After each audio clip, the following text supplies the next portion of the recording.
La noticia requiere profundidad. En Notimundo están los protagonistas de la noticia. Saludamos a esta hora a la doctora Catalina Yepes. Ella es epidemióloga. Muy buenas noches y gracias por acompañarnos, doctora, en este espacio informativo. Le saluda María del Carmen Álvarez.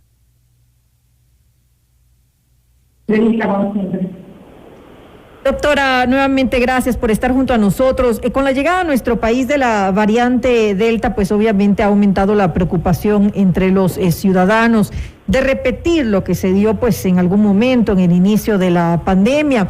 Y es que hay dudas de si en realidad se ha controlado de alguna manera el virus hasta el momento. Usted, que es una experta en el tema, ¿qué opina? ¿Se ha logrado tal vez controlar el virus, la pandemia en nuestro país, o estamos lejos de ello? No estamos lejos, pero todavía no lo hemos controlado. No lo hemos controlado por un par de razones fundamentales. La cobertura de vacunación está alrededor del 3%. Doctora, disculpe que le interrumpa, lastimosamente no le puedo escuchar bien. No sé si usted se encuentra en estos momentos en la calle, tal vez si está en su vehículo. Hola, ¿ahí me escucha mejor? Ahí le escucho perfecto.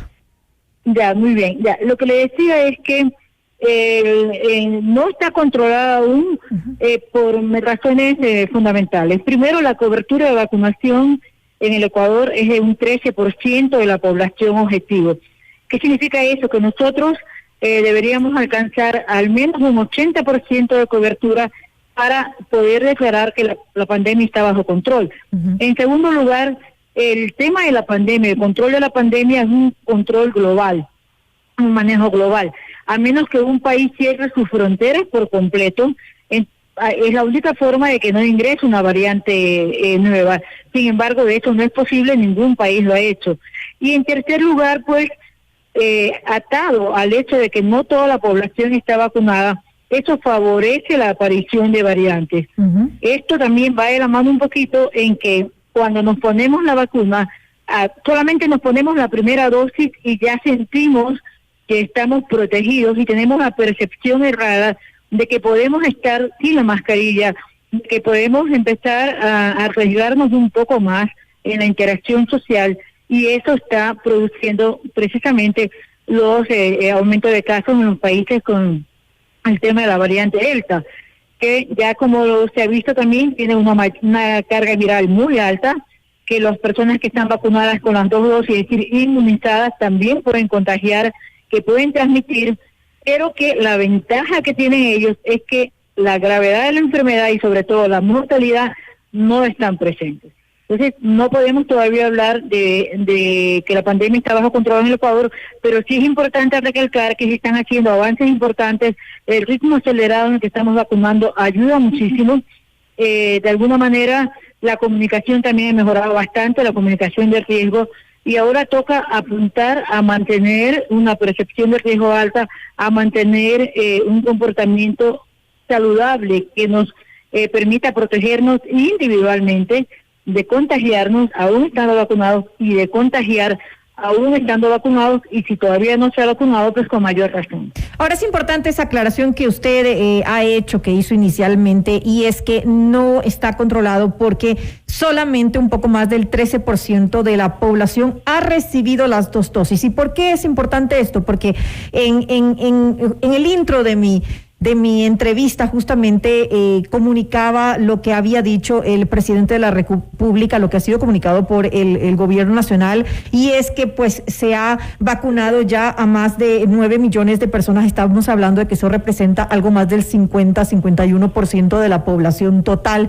Pero eso no es una seguridad, porque obviamente, como usted bien lo dijo, solamente es una dosis, y una dosis es prácticamente lo mismo que nada, porque en realidad la gente todavía queda muy expuesta al virus, y lastimosamente es todavía peor porque, como usted también lo dijo, la gente se descuida, se siente protegida y en realidad no lo está, y eso es uno de los errores que se cometen aquí en nuestro país. Tomando en cuenta esto, doctora, ¿no cree usted que tal vez deberíamos haber considerado vacunas que tengan una aplicación, una segunda aplicación más pronta, o tal vez, si es posible, solamente una aplicación aquí en nuestro país país. Por ejemplo, yo lo he repetido en algunas ocasiones, tal vez la AstraZeneca no es muy conveniente porque hay que esperar 3 meses prácticamente hasta la segunda aplicación. Claro, bueno, definitivamente el tema de la vacunación, el tema del intervalo entre las dosis, se ha basado mucho en los ensayos clínicos, es decir, cuando se desarrollaron las vacunas, empezamos a aplicarlos en grupos poblacionales de menor, digamos, tamaño, de tal forma de ir viendo, por un lado, el desarrollo de la inmunidad, por otro lado, los efectos adversos, y luego, pues, la respuesta frente a las diferentes variantes. AstraZeneca, claro, se dio en un momento a los 28 días, a los 45 días, a los 84 días. Se ha definido que mientras más prolongada es el intervalo entre la segunda dosis, aparentemente la efectividad es mayor. Así como también se ha definido que se puede combinar una dosis de AstraZeneca y luego recibir una dosis de Pfizer. Pero en cualquier caso, en países como el nuestro, yo creería que perfectamente se puede recibir la segunda dosis de AstraZeneca a partir de los 28 días, siempre que tengamos vacuna disponible, porque el tema es que un poco está atado también a la llegada de las vacunas. Si las vacunas no están disponibles por la casa productora, el laboratorio productor, para un tiempo, menor a los 84 días, entonces no vamos a poder aplicar la vacuna. Pero, en mi opinión muy personal, yo creo que la vacuna AstraZeneca, la segunda dosis, hay que ponérsela cuando esté disponible a partir de los 28 días. Sobre todo frente a esta situación con la variante Delta, que es muy transmisible, ya está como comunitaria en el Oro, que está en Perú, que está en Argentina, en Estados Unidos. Entonces, y con esta dinámica de movilidad poblacional que tenemos, es muy posible que en un corto tiempo se vuelva una variante dominante aquí en el Ecuador también. No esperar tanto tiempo, entonces es su aviso, su consejo para las autoridades con relación a esta vacuna. Ahora, usted hablaba también de un manejo global que es importante para lograr de alguna manera controlar la pandemia. Dentro de ese manejo global están las pruebas. Ahí tenemos problemas. Me refiero a las pruebas PCR, no a las pruebas rápidas que pueden pues dar falsos negativos y en realidad eso sería sumamente peligroso, sino las pruebas PCR. ¿Es esto todavía insuficiente en nuestro país? De hecho, la misma ministra de Salud, Jimena Garzón, dijo que pues por ahora hay escasez, pero entonces, ¿qué hacemos? ¿De qué manera podemos manejar esta situación? ¿Qué estrategias para hacer frente a esta limitación de pruebas que tenemos?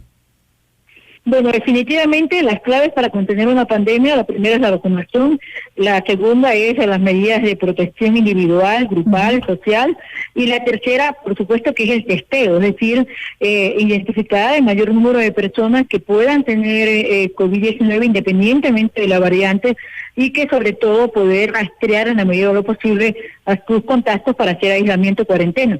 Ahora, ¿qué pasa? Es verdad, en contexto de pocas PCR, esas pocas PCR debemos utilizarlas con criterios, con definición de casos, es decir, personas que han recibido solo una dosis, personas que no se ha vacunado con ninguna dosis, personas que ya tuvieron COVID hace más de un año, hace más de 7 meses, y que tienen, por ejemplo, dolor de garganta, que tienen mucha secreción nasal, algo, dolor de cabeza y que puede simular un resfriado, en esas personas hacer PCR, es decir, de manera aleatoria y muy focalizado. Lo otro, las pruebas rápidas de antígenos, que también son con hisopo, con un hisopado como la PCR, son muy sensibles, es decir, si una persona tiene síntomas y le hacemos esta prueba, si sale positiva, es COVID-19. La de antígenos. Estas pruebas son mucho más, la de antígenos es mucho más económica, incluso la venden en las farmacias en los Estados Unidos, y esas pruebas sí se pueden, aplicar de manera masiva con estos criterios, porque una persona sin síntomas le hace la prueba rápida de antígenos con el hisopado nasal, le va a salir negativo. Pero si la persona tiene síntomas, le duele la garganta, tiene secreción nasal, incluso tiene un cuadro diarreico con algo de dolor de cabeza, usted le hace la prueba de antígenos con hisopado y es positiva, eso es COVID-19. Entonces sí tenemos otros elementos para poder hacer una contención de la pandemia. El tema de la PCR, al ser escasa, lo que pasa es que al no poder hacer muchas pruebas PCR, disminuye la probabilidad también de poder hacer vigilancia genómica. porque sobre todo en el caso de la variante Delta, para poder identificar esta variante, el gen, debemos nosotros hacer una prueba PCR que además tenga una altísima carga viral, si no, tampoco lo vamos a encontrar. Entonces, para poder identificar en qué provincias, además de Pichincha, El Oro, Guayas, Azuay, está circulando la variante Delta, sí que necesitamos mayor cantidad de pruebas PCR, pero las pruebas hisopado de antígeno con respuesta en 15 minutos frente a una persona con síntomas de cualquier tipo nos permite identificar COVID-19.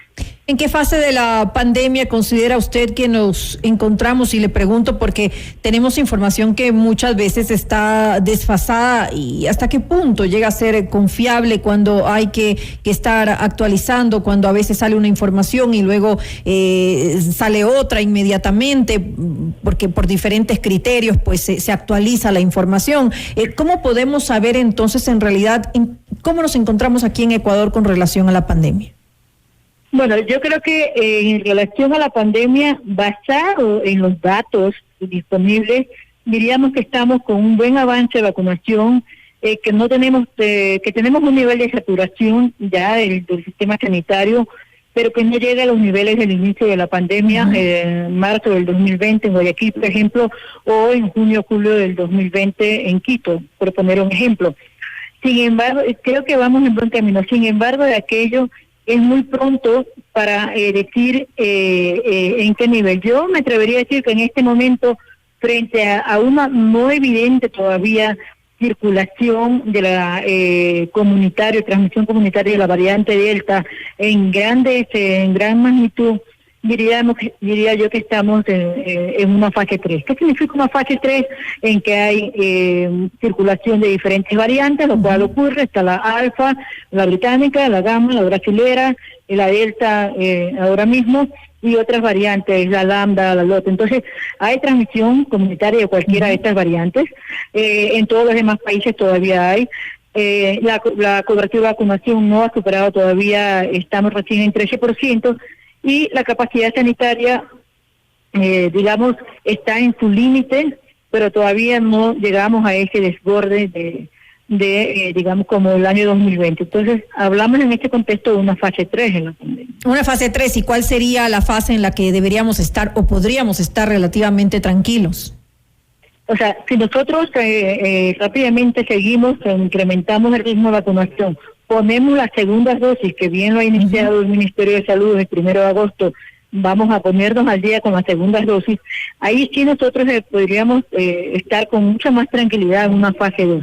La fase 1 es la que cuando, digamos, los países empiezan a tener casos, y ahí sí podríamos hablar ya de empezar a dejar la mascarilla, pero eso no va a suceder por lo menos antes del primer trimestre del 2022, porque la idea es que tengamos todos la seguridad de estar todos a salvo, y para estar todos a salvo, definitivamente todos debemos estar vacunados en la población objeto y no existir más variantes que circulen con esta capacidad de producir mayor enfermedad. Es probable que el coronavirus se quede como un virus endémico, es decir, se quede mucho tiempo como la gripe, produciendo brotecitos de vez en cuando, pero la gente ya no va a morir por eso, y va a necesitar una unidad de cuidados intensivos. Pero para llegar a ese escenario debemos alcanzar la vacunación hasta un 80% a nivel mundial, y debemos mantener las medidas de protección individual, el uso de la doble mascarilla en espacios cerrados, mantener ventilación en espacios cerrados, mantener distanciamiento físico, y como siempre digo, no es aprender a convivir con el virus, sino aprender a, digamos, a encontrar el camino para finalmente dejar de convivir con el virus. Así Pero hasta que eso pase debemos seguir usando mascarilla. Esperemos que sí, esperemos que pues las autoridades, el gobierno actúe de manera oportuna, de forma adecuada, y que los ciudadanos, como siempre lo decimos, actúen de forma responsable para contener esta pandemia aquí en nuestro país. Nuevamente le quiero agradecer a la doctora Catalina Yepes, ella es epidemióloga, por habernos acompañado en este espacio informativo. Doctora, nuevamente gracias. Gracias a usted también, siempre a la orden. Hasta luego.